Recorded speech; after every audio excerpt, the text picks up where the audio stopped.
नमस्कार मित्रांनो, लग्नानंतर होईलच प्रेम ह्या मालिकेमध्ये सध्या आपल्याला अत्यंत धमाकेदार असा ट्विस्ट पाहायला मिळत आहे। तर आता गुरुजींनी काव्याच्या डोह्या जेवणानंतर देशमुखांच्या घरी खूपच भयानक वादळी संकट येणार असल्याचं बाळकीत अगोदरच करून ठेवलं असतं।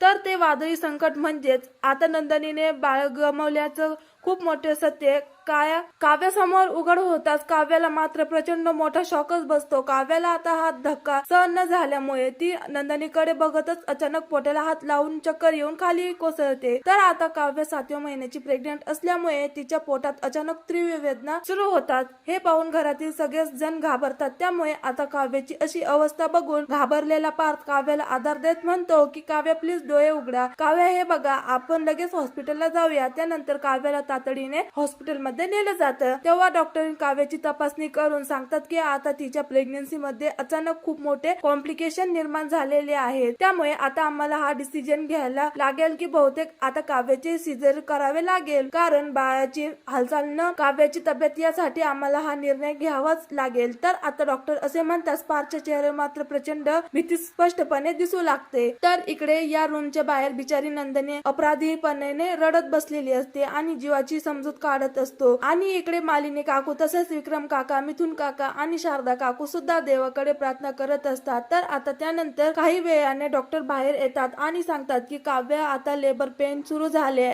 त्यामुळे आम्हाला आता तातडीने पुढची प्रोसेस करावी लागेल। हे ऐकून आता तिथे सगळ्याच पायाखालची जमीन सरकते। पार्थ बिचारा तर रडत रडत देवाकडे हात जोडून प्रार्थना करत असतो की काव्य आणि बाळ दोघांचे सुखरूप ठेव देवा। त्यामुळे आता पुढे खरंच काव्याने 7व्या महिन्यातच बाळाला जन्म दिला असेल का, हे पाहणं आता पुढील भागात खूप रंजक ठरणार आहे।